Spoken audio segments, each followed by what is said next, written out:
Thank you for joining us for today's webinar. My name is Dolores Wellisch, and I am the Director of Marketing here at Vicon. Today we're presenting Vicon's Valerus VMS version 20, presented by Guy Arazi. He is the Director of Product Management here at Vicon. Just a little housekeeping before we get started. If you do have any questions during the presentation, please type them into the question box in your GoToWebinar control panel, as we will have time to answer some of the questions at the end of the presentation. Now, without further ado, I will turn the time over to Guy Arazi. Thank you, Dolores. I appreciate the introduction. It's great speaking to all of you today, and what we're going to do is we're going to take you through our Valerus version 20 and show you what's new, what's coming in this version. We will touch on the main things, and we'll try and give you a good taste of the changes and the updates in this version.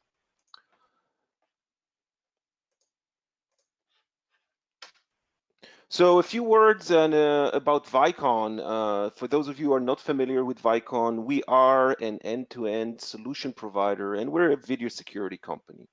And we'll see the things that we're doing here with the VMS. That's a part of what we're doing, and our history has always been in the video surveillance, or back then CCTV industry, since 1967, so we're over 50 years in the business. And we went through all the generations of CCTV, from analog to IP, different generations of IP, and the current generation of VMS is really our modern and latest take in this industry. You'll find our products in every industry, from healthcare through government, through critical infrastructure, pretty much everywhere we can find Vicon equipment. And one thing that we do, and one thing that we're trying to design our products around, is this holistic approach where we can provide pieces and parts like the video management, the access control, IP cameras of all kinds, PTZs, servers and storage options. All those are pieces in the puzzle, but we also know how to put those together and provide a solution, an end-to-end solution with pretty much everything you need in the security portfolio. So why Vicon? Some of the things that we're doing, and I'm going to try and demonstrate that with Valerus as well, are trying to keep things to standard-based. We're using ONVIF standard for the video as our base and our guide, and we're trying to use as much standard solutions as possible. We are building a collaborative environment where all these pieces and parts can play together, and we can play with you, our customers, together. We provide global support. Vicon has support not only in the US, primarily here out of New York, but we do have support out of the UK as well as the Middle East. We provide professional services, from pre-programming at the factory or even in the field when needed. And we also provide a pretty robust A&E support program, which allows to work with the consultants, provide their needs, as well as get to the end user with what is needed. Talking about Valerus, this is really what we're here for today. Valerus is our video management software, and it is a pretty revolutionary browser-based solution, browser only actually, which we've done and we've designed and we created to try and provide the VMS, the video management experience, in a very intuitive and simple way, because we know that a lot of these solutions out there are really robust and are very strong in what they can offer, but they are not always easy to use for all the stakeholders that need to use them all around. And when I'm talking about this value, I'm talking about the whole solution, a holistic approach from the installation, making it easy and simple, through a thin client architecture that allows deployment without having to do too many installations, too much maintenance. The feature set around it, forensic work, forensic search, interactive mapping, which is a big piece of what we're going to show today, and everything that goes around it, redundancy, access control where needed, working with the IT environment and the whole growing cybersecurity concerns that we have in our world. Another example of the simplicity is that from a licensing perspective, Valerus is as simple as it gets. We have 3 license tiers. We license by the channel. We don't license, for example, an encoder per input, but we do for the encoder itself. And we try and keep things very, very clear and very simple. You find the tier you're in and you buy the channels you need. So Valerus 20. Now, this is really what we're going to be looking at today in terms of the presentation. And what we've done in Valerus 20, for those of you who've known Valerus before, you'll see the updates. For those of you just joining and haven't seen Valerus so far, I hope you're going to enjoy what you see. We've added primarily in this version is a graphical map. And we know that people today, the operators, as well as the people that need to look at the systems from a higher perspective, like to use geographic mapping, blueprints of the buildings and things of that sort. I'll show you how it looks in Valerus, and I'll also show you how easy it is to bring maps and do that. We've added bookmarking capabilities for those doing forensic work, investigations, and need to enter information and be able to search for it. And we've actually built a search engine for all the events in the system, which I will share with you. We are starting to make our way towards questions of cybersecurity. And we're starting with working on the passwords, asking for complex password, and we have some plans for the future. Some of those I'll share after the presentation of Valerus 20. I want to share a little bit where we're taking this platform during the year 2020. This is the first release of that year. I want to show you where we're heading after, and some of the user interface and the help little features that we're adding along, which may be smaller features, but very helpful to work with. So I'm going to switch right now to my Valerus here. And we're going to start and talk about the maps. I'm in my main Valerus screen, but we really want to start and go into the configuration and take a look at what we've done here. First, the maps, like other things in Valerus, are resources. Same as our video channels, audio channels, all the things we had before are resources in the system. We just added the maps here, which is an option in the resources. What we mean by resources is they're independent of workstation or the user. We can limit who sees what, but those are items that can be used where you have the right permission. When we go into the map section and look at how we create maps, you can see I already have a couple of maps in there, but I'm going to start and show you how we add a map into the system. And you can see that the screen here is very similar to other screens in the system. Every new feature we're putting into the system, we really try and make it similar in the way of use to the other features from before. If you look at views in Valerus and other things, you'll see that the flow is very, very similar, which makes it much easier for the users to learn a new feature if it flows in a similar way. I'm going to choose to add a map, and you can see that we can name the map whatever we want. In this case, I'll call it Vicon Street, and I can pick my static map from a picture, JPEG or PNG. I have a map that I prepared here in my pictures folder. Let's go in there and you see a bunch. I'm going to find my map and choose it in order to load it into the system. So this one is a JPEG. I pick it and I click on done, and it's going to populate right here on the right hand side. So I just picked, you can see it's a street map. I actually snagged it out of Google Maps, just for that matter. This could be anything that you want to use as a JPEG or bitmap. And this map allows us a few options. Let's look at the bottom first here. A couple of things that we have here. I have an option to place the map and say I want to see it in its actual size, whatever the size of the JPEG is, I can see that, or I can decide that I want to look at the map and make it fit to the screen. The difference is similar to what we do with video when we want to lock the aspect ratio. Depending on the size of the video, you might get those bars. It's kind of the same idea. The next button down here is the home position. This is a pretty important button we added, and it allows, once you find your map's location, the one you like, you can set it as the home position for that map. And what that home position is going to do, it's going to allow us always to start at this known point whenever we open this map, and we'll show that when we look at monitoring. It will open in this position, and it will also allow you to go back to that position if you navigated away and you want to find your way back.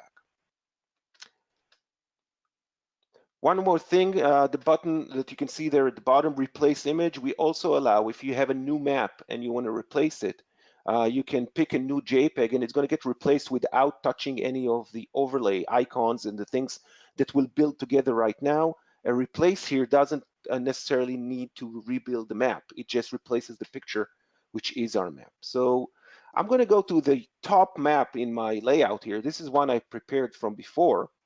And you can see this is a map of Long Island. Actually, it's facing north, and on the left hand, which is the east side, will be another section of Long Island. On the right hand, another section on the west. And I just took a little area here to show you the concept. The first thing I want to show is the way we have to highlight certain things. And there's two ways that we offer a highlight. You can see there's an option here. The top there says highlight a linked highlight, which is linked to the next map. And this is what I'm going to show. We can add a very simple highlight an unlinked one, which will be just if we want to provide some color or a certain highlight over, let's say I want to highlight the park and label it and things like that, but it doesn't link anywhere. We're going to do the linked one because it makes more sense. And I'm going to say I want to highlight, but I also want it to link to my next map.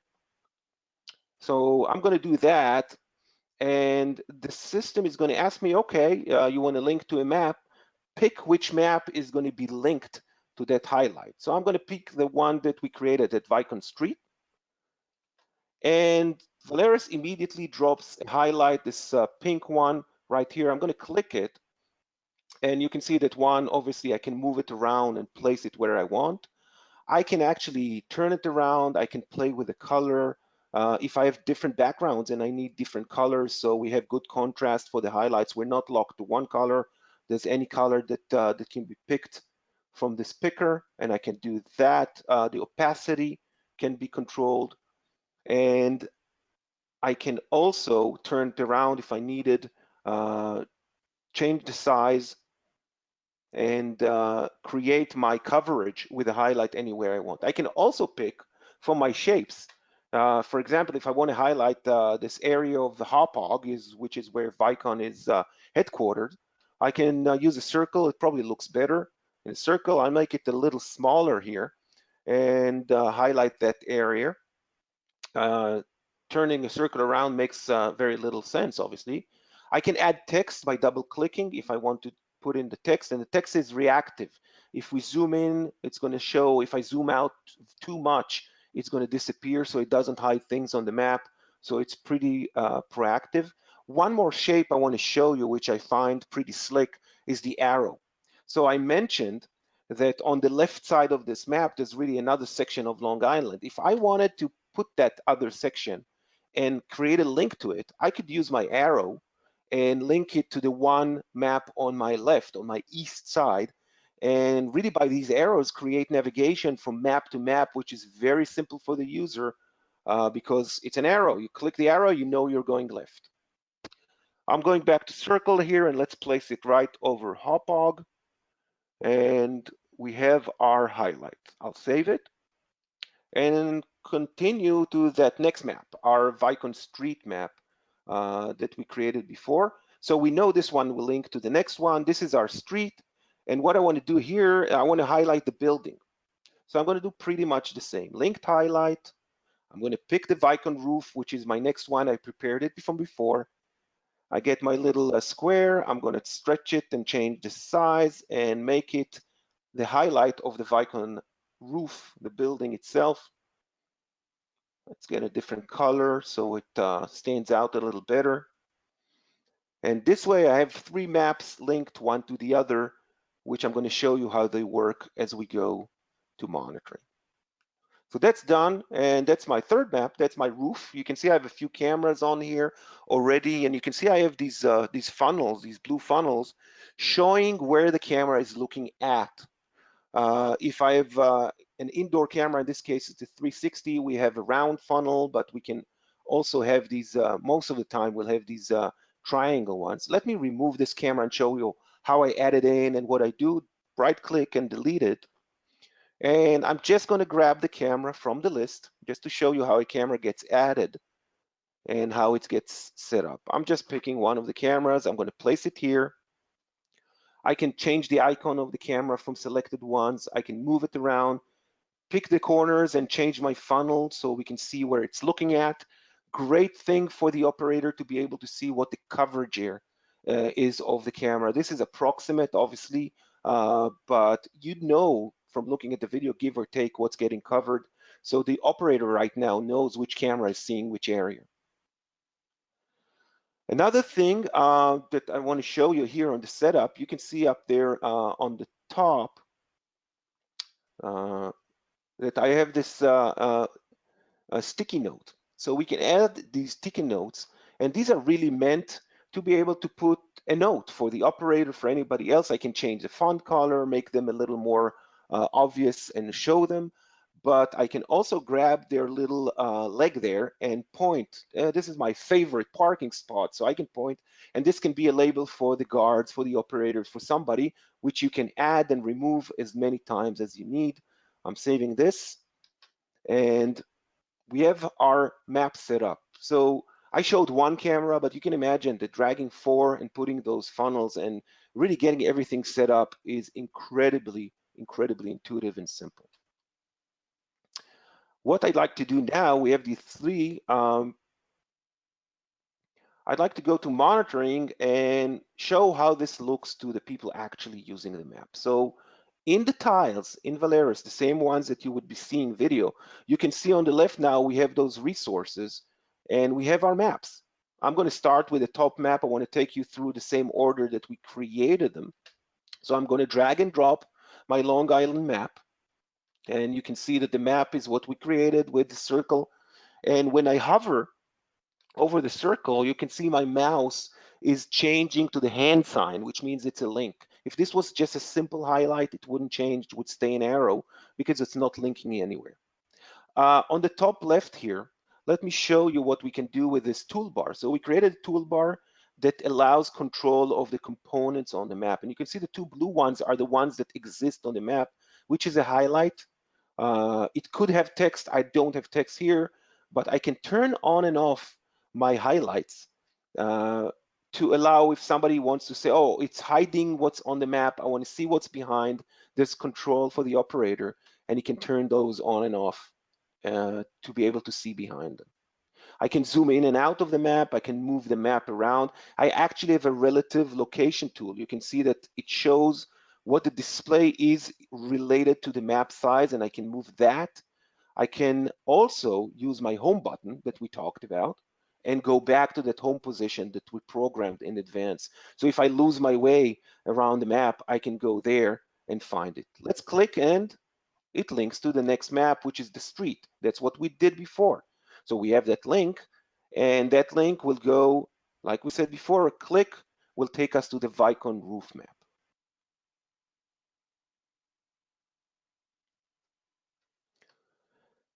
When I do this, you can see already up on my toolbar, you can see that another two blue buttons were enabled. We don't have links here, so that's disabled.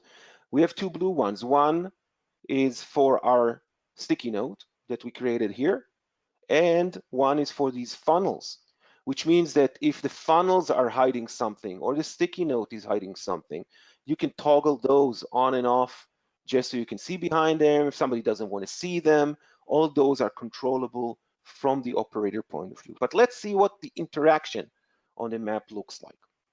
When I hover over a camera, you can see that I get a snapshot. This is a static snapshot that's taken immediately at the hover. It's done as a snapshot only, so it opens very quickly, and I can jump around between my different camera. This one is a fisheye, actually. You can see that's my initial review, and this one is an indoors fisheye that we have set here. And I can do that with the cameras. And if I double click like I just did, it opens the fully functional Valerus player. It opens live. We get full live mode, but we also have all the controls that you get in the Valerus monitoring. So I can go to playback, I can zoom in, I can start an export. All those obviously depend on your permission, but they are supported. And I can decide that I take this window, move it around, resize it, and I have my video hovering, kind of floating on my map wherever I need it, live, or with a right click, a few more options. I can go and look at the properties, who's recording this camera, but I also have a quick playback. If I want to start in playback, not in live, I have an option to start right in playback with a pre-select amount of time, and you can see that we started in the playback. The playback timeline opens, full controls, everything here. This camera was a fisheye, so I can actually also control its fisheye zoom, the D-warp, right from here, from the map. I can move around. I can do everything that I could when I used it just as the camera in my layout. I'm going to stop this.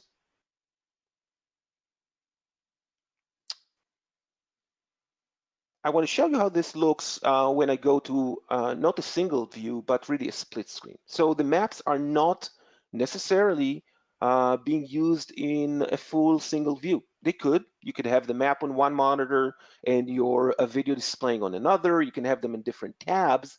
But many times, especially when we have large monitors, we want to take the maps maybe and put them in a tile, just in one tile. The full functionality, I'm running a little too quickly here.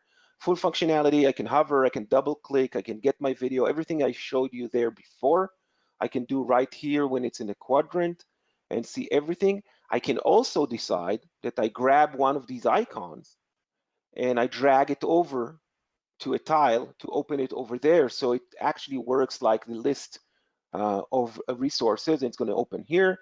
Same below. I can move my map, my tile from location to location. I'll open one more video and then I'll just move my map to the bottom right here.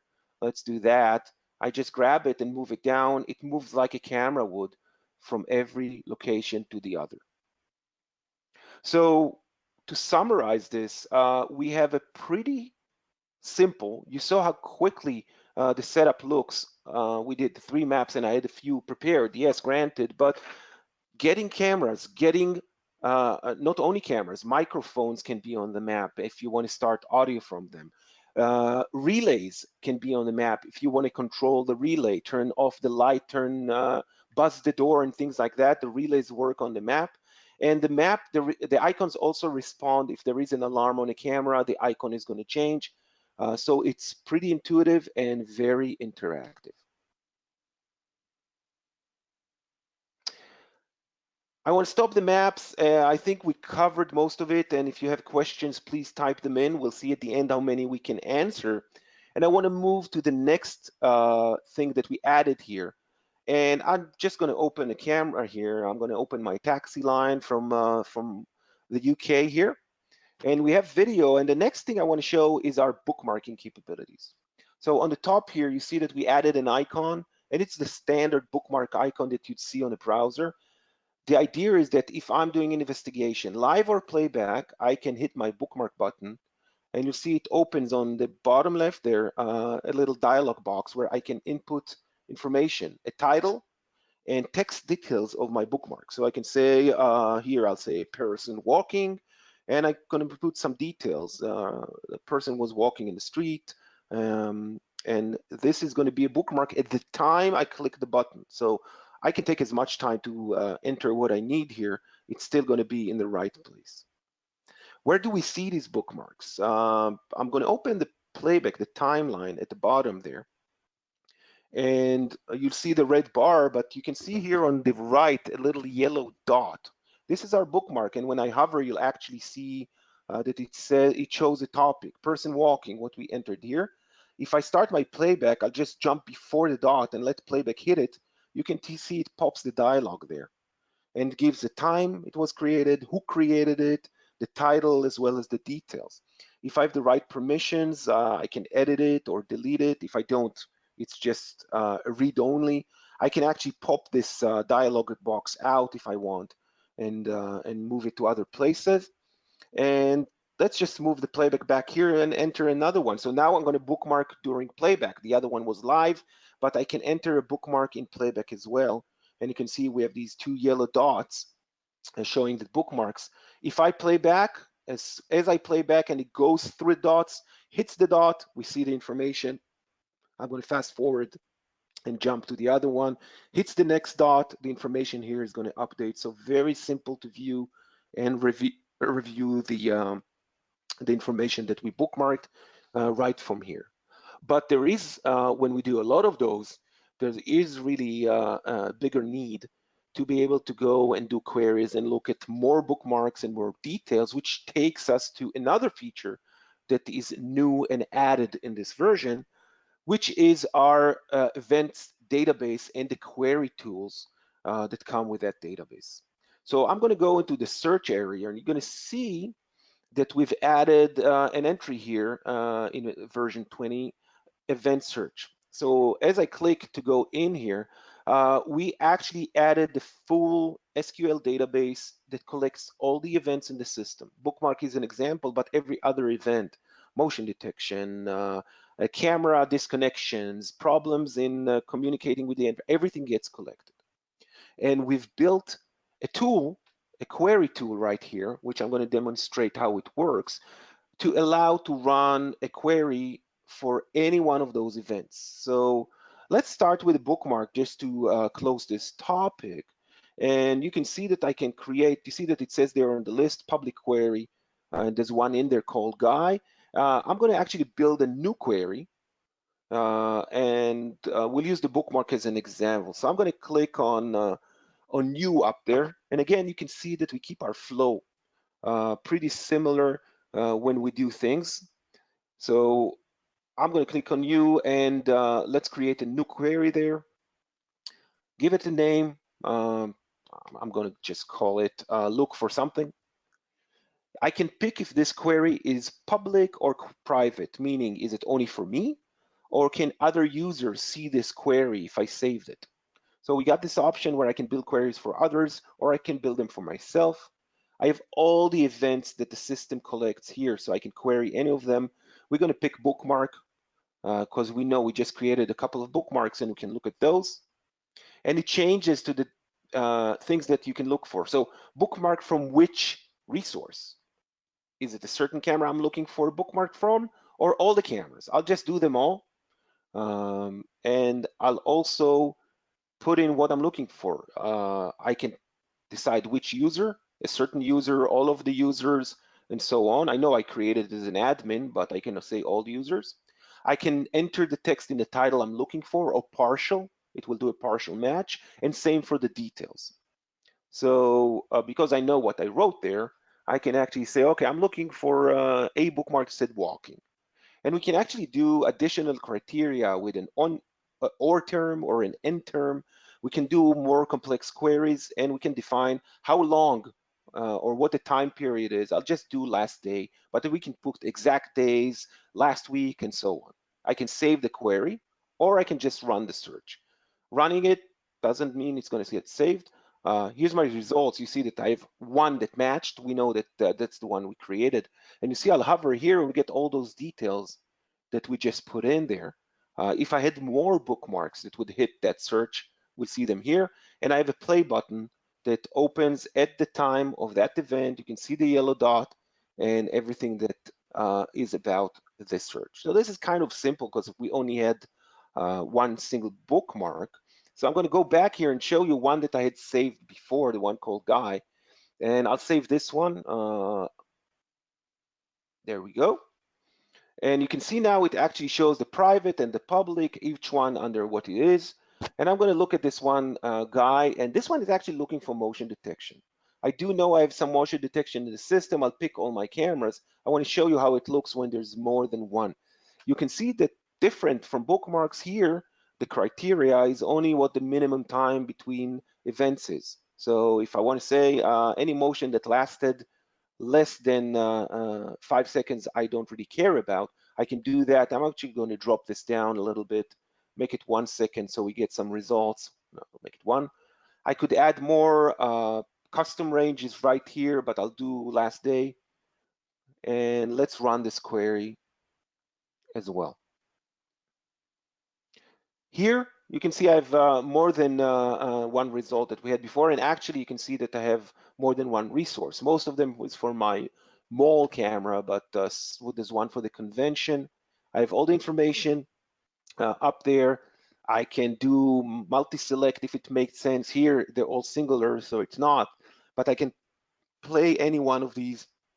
Look at what I'm doing. I can export directly from here. So if I'm looking for something motion and I see a person that walked in the building, I can play, export, and do everything from here. And the query actually supports if we do a complex query, which is motion on camera 1 and on camera 2, for example, when they're both in the same room and we're looking for an event captured by both, we will play up to 6 videos together on the right-hand side if it's a complex query. So it's a pretty powerful search option, and it's made, I think, in a very simplistic and clean way. That's the other camera, that's convention 1. Again, jumps right to the time of the event and takes us there.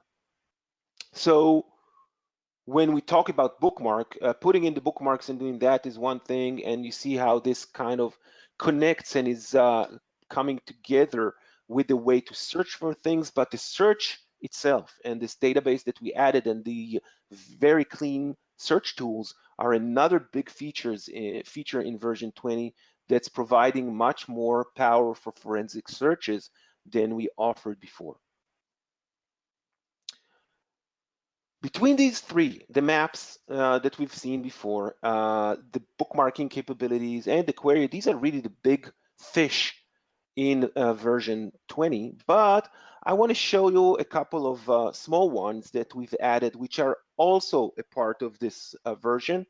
And those are maybe not big and significant, but they are opening doors to some future stuff. I'm going to talk about future right after this, and you'll see that we're doing some neat things to be helpful. I'm going to go into the user section here, and you'll see that we've added a new option, and this really came a lot from questions and requests from the field. We added an option to enforce a certain user to have a complex password, and the complaint was, all my users are doing 1234, 4231, 1111.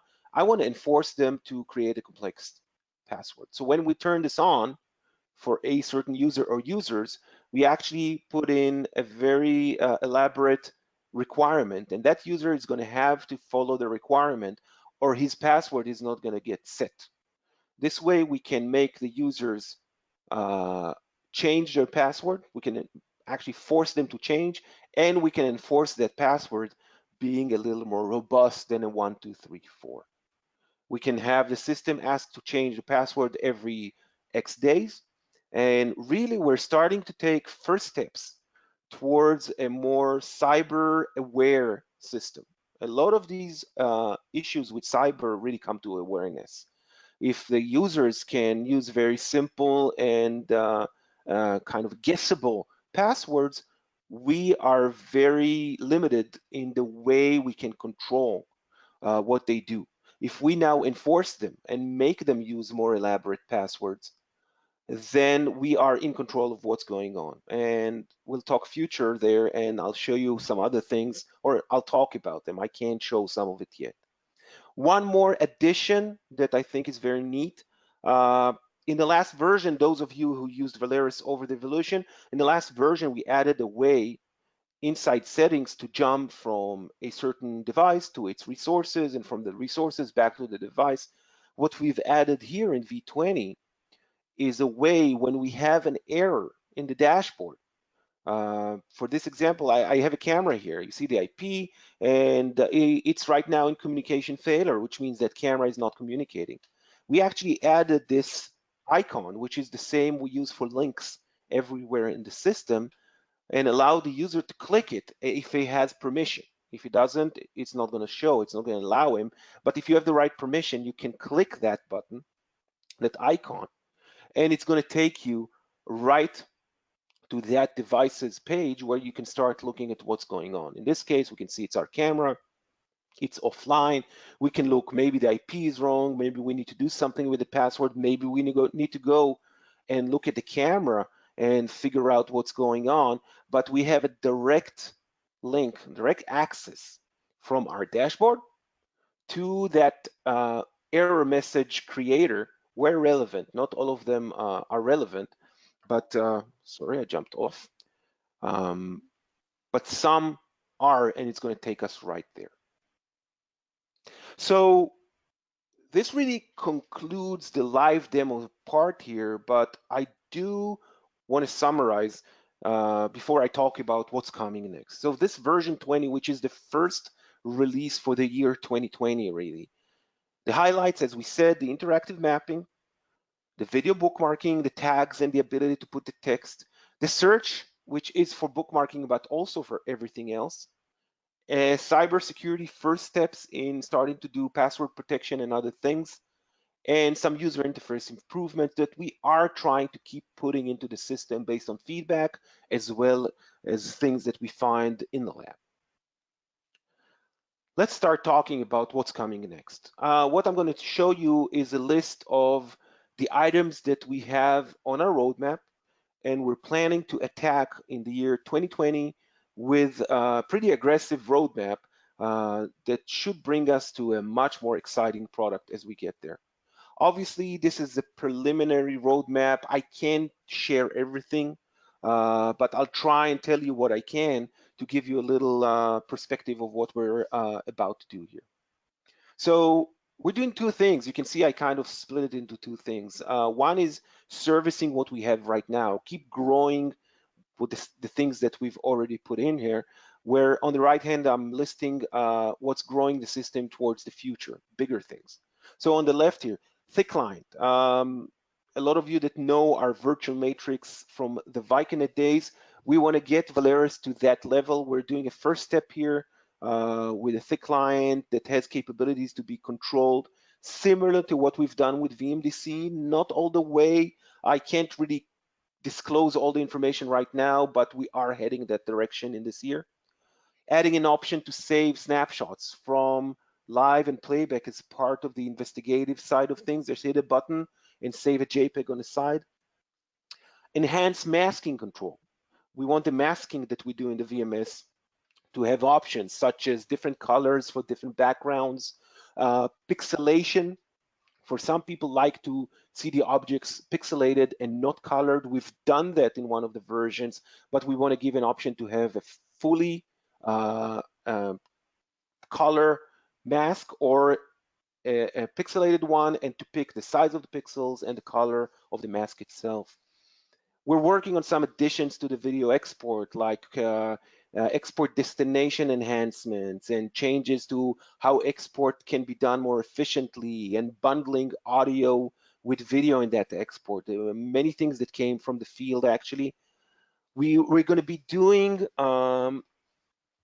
an upgrade to the dashboard. So the dashboard is extremely popular with Valerus, and we want to add more. So we're doing a graphical update to make it more intuitive and friendly, but we're also adding more and more dashboard information. Load on the NVRs, CPU tracking, cybersecurity information, such as duplicate users using the same name, and other things that we'll share as we get closer to the release of this version. Sometime early next year in the first quarter. Audit log, full audit log with which user did what on the system, including a search engine to allow going through that and looking for things in the audit, saying, I want to know all the times last week where the user Guy went into configuration. I'm giving an example, obviously. Last here, we have our mobile app. What we're looking to add to the mobile app is the ability to transmit the video from your phone, from your mobile device, using the app back to Valerus. So now you can have a roaming guard with his phone sending video from the field back to Valerus. This is a pretty exciting solution. On the right-hand side, bigger forward-looking projects. Another phase of the maps where we're going to be adding online maps, similar to Google Maps. So you'll be able to type in a location and build a map around that location, and it keeps updating. It does require the system to have access to the internet, but it gives really, really good flexibility, certainly for large sites, safe cities, and so really need that capability. We're working hard on integrations. There's going to be a few integrations as well as a framework to add more integrations into Valerus, and it's all about partners. This is a very big effort for us in 2020, and by the end of this year, we expect to have a lot of those partners integrated into Valerus. An application for Macintosh. We have a lot of these users on Mac that today can't really use Valerus well. We're writing an app. This is not a browser solution for the Mac, but it is an app that will allow the viewer capabilities of Valerus to be used on Mac. And we're adding push notifications back to the mobile, so the events and alarms in Valerus can be sent to your mobile device over push. A serious jump forward, but right after it, what we called 20 release 3, which will probably be closer to the end of 2020. Again, split in the same way. On the left side, license plate recognition integration. There'll be a few more. One of them is going to be VAX. I'm hoping. You see that a lot of these things are still a little open, so we're sharing some of our very future roadmap.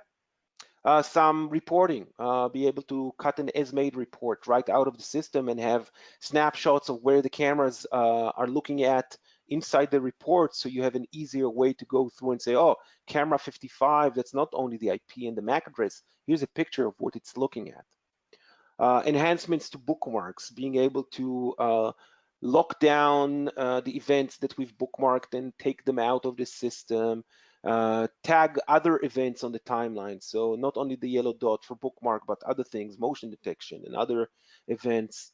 More dashboard indicators with a lot of emphasis on cyber. I cannot discuss this at this time. On the right-hand side, the full alarm management system, which means you can actually run through a journal of events in the system, decide which is an alarm, acknowledge them, send them to other users, view them, play back what happened, and then make decisions whether it's acknowledged or we need to send somebody over. So a really big alarm management console. Auto archiving. As we start looking out to bigger storage and other things, we're going to be adding capabilities in Valerus to auto archive events from the system to remote locations. And another interesting one, we're planning on having support for video transmission from drones as well as from GoPro type devices. Obviously, these are becoming very popular. Just to complete this whole list, there's a couple of things that are ongoing. They're not going to be feature, but just to share with you, big effort that we're doing right now to see where Valerus is going to be cloud-wise. Obviously, cloud is a growing need, has its limitations. We're not sure exactly what we're going to launch first, but that's something to share that is happening and is brewing with our R&D teams. More analytics. We're looking to add some updated analytics, more support for analytics, but also more interesting analytics. That's all I can say right now. And we're also looking to do a cross-browser player. Today, we're running on Windows only with limitation of the browser. We are working on a solution that will allow us to run cross-browser, which means any browser on any operating system, whether it's Mac or Linux or Windows. The plan is to be a really system agnostic. So a lot of exciting things that that we have brewing here, and a lot of work for us really on the way. But I think is a really, really good roadmap. This is really the end of my presentation, and we got time to look at some questions if we have them. I'm going to open the question bar here. So we have a bunch of questions. I'm going to try and scroll to some of the questions and see if I can answer them. I apologize in advance. I'm not sure I can I can answer them all. Some of them are also very user specific. So I apologize if I didn't answer your question. We will, though, answer all these questions in an email format if I skip them. Okay, let me read here. So a good question about exports, not exactly version 20, but when we export things in Valerus, does the admin see all the exports of everybody? The answer is every export is for the user that created it. So if I'm user A, I see my own exports. If I'm user B, I see my own, and even the admin, I believe, does not see them all. I cannot swear to it, but I'll check and return with a full answer after. Question about the email alerts. The email alerts in this version are still the same. There's no enhancement to the email alerts in this version at all. Can the highlight be turned off while the user is viewing it? So yes, as I shown on the toolbar on the top, the user can turn off the highlights, and that is a toggle. So if he turns them off, they stay off until he turns them on. If they're in the way or annoying or something like that, they can be removed temporarily. Okay. Can a motion detection camera be set to automatically add a bookmark? So it cannot be set to enter a bookmark, that yellow dot right now. It will be set in the database, and you can query that. That's a feature to add those tags on the timeline will be coming in one of the versions in this year. Right now.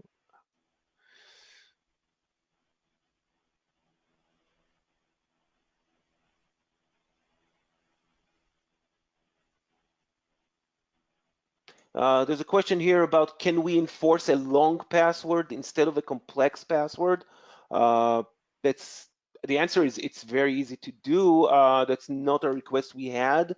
If this seems to be a requirement, we can definitely add that as another option in the password. It should be fairly easy for us to do, but not in this version. That's already done, and that was not a requirement, unfortunately. Is the map home per user, and is the setting different per user? The home is home. So when we set the maps, there's only one map. It has only one home position. So there is no different home setting for the users. However, the user can actually move the map where he needs. So if a user wants to go somewhere else, or we can add a different map and expose it only to certain users. The maps being resources in Valerus means that we can decide who sees which map. So it is possible to have the same map twice, one for a certain user with a certain home position and one for a different one. So, but the home is one home per map.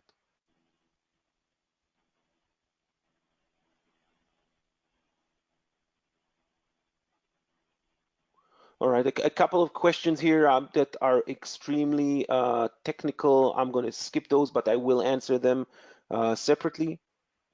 Cell phone support. So the question about cell phone support includes geotagging. So you can see a larger map where the video is being taken from. As we're going to be adding the geographic map, the Google Map-like solution, this will start allowing us, and we do plan to be able to get the geolocation from the phone and show it on the map. But that's not going to come with the static maps that I showed you in this version. It's going to be later as we implement the more geographic map or the online map. It will need to be online. There is a question, Vicon player, are you planning on having an HTML? This is what I mentioned here on the slide that you guys are just seeing. And yes, this is an HTML5 cross-browser native. It is not a standard browser like some people mistakenly think, because us in the security industry need certain capabilities that the standard browser players don't do, like overlays and frame by frame and backwards in different speeds. But we are going to do, based on that, the right player cross-browser. How long has version 20 been out? We're actually been offering version 20 on request for the last almost 3 weeks. and we have about 15 sites that have deployed it, and we're just about in a couple of weeks just about to make it public and the shipping version from Vicon. So it is being used and it's looking really solid, and we're just waiting for another couple of additions, and it's going to be released for everybody.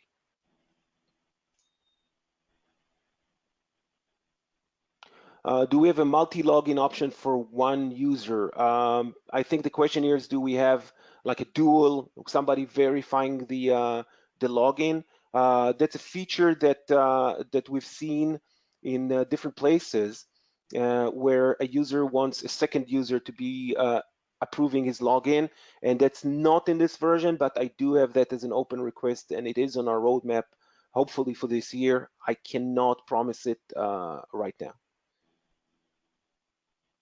And I got a second request for a long versus complex, noted, and should not be an issue. The question about the size of the maps to import. So we're not limiting the size because we have that fit to page, and we will make the map fit, but we will publish the call it ideal size in pixels. However, it's not that critical because we can stretch it if it's a little smaller, or we can shrink it and make it fit if it's not. Time frame for auto archiving, the one I mentioned, we're looking probably mid of the year 2020, according to the roadmap.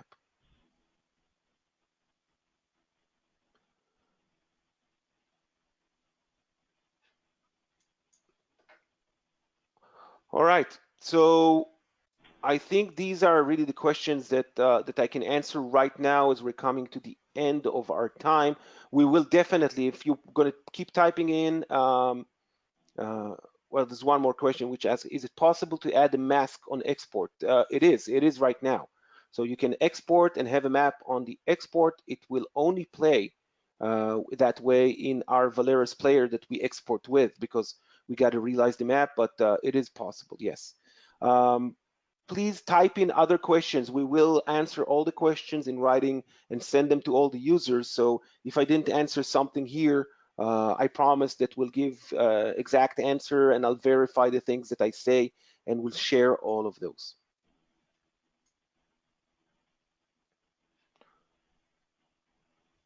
All right, thank you everyone. It was a pleasure talking to all of you today, and we appreciate your time. Thank you very much, Guy. Again, thank you everyone for joining Vicon in our webinar presentation today. Please take a moment to participate in a really short survey at the end of our webinar. Thank you again, and we'll see you next time.